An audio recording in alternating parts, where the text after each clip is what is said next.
Good point. Good point. And I think one of the other things that you had mentioned in one of your posts that I really found interesting, I think you called it the three crosshairs of the trigger. So one of them was medical disempowerment. One of them was the spiritual disempowerment. I forgot the third one off the top of my head. Well, it's almost like evolutionary disempowerment. So it's a triangular crossfire.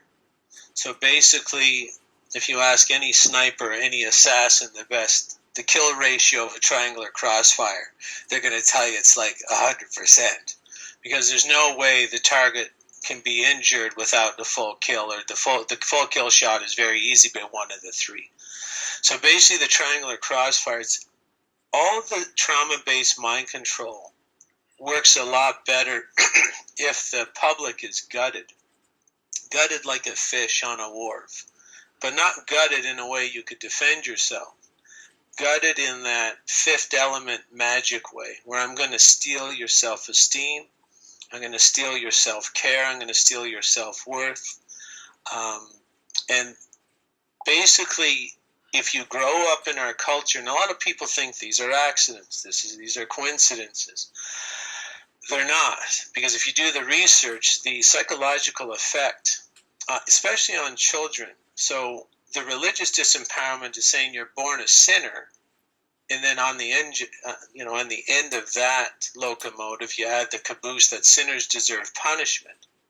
And I ask people, okay, maybe that's one religion. That's fine. But why is there no religion that tells the children they're born perfect? Good question. So a lot of times they might say, well, and then of course you start in on a little debate, because of course, once someone starts arguing with you that they are a sinner, there's a lot of deprogramming to do there.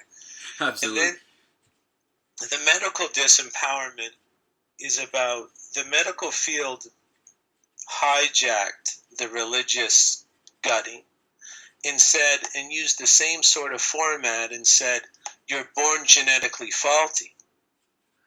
It's the same. It's very similar. It's used in the same way. The same family sort of run both major institutions. So if it ain't broke, don't fix it. So, of course, if you can tell someone, you're just bound to break, you're dysfunctional, and the best you can do is medicate yourself into early grave, punish yourself for your faulty design, which, of course, the religious aspect also does. So you have this person now thinking they're born a sinner. You have them thinking that they're born genetically inferior and that they're bound for this life of suffering.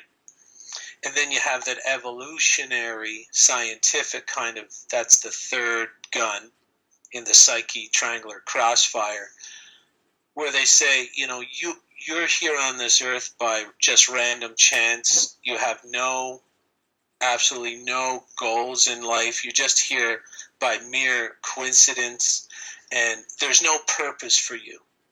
This gut's a human, there's nothing left. And this is where very easy to manipulate that person. They would be in trauma just by that alone.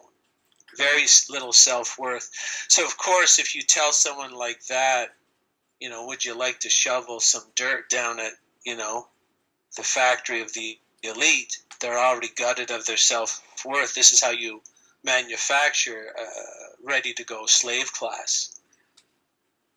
It's very disempowering, and of course that person will have. This is how you get in England. You get the Queen driving by on $100 billion golden carriage, pretty well, paid for by the slave class, and the slaves line the streets. No resistance, like no guards necessary.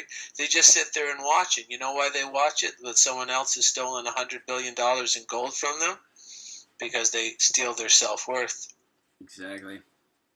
And so it makes the perfect slave class. And the people can't believe this con job is that big.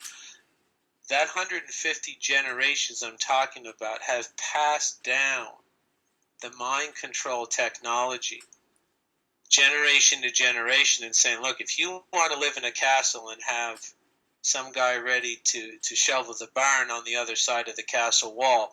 You have to disempower. You have to make sure you steal their self-respect, their self-worth. This is how the system continues. Absolutely. I think that makes complete sense. And you can see it going on day in and day out.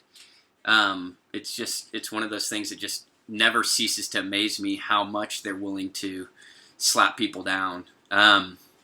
So you had mentioned about vaccines and this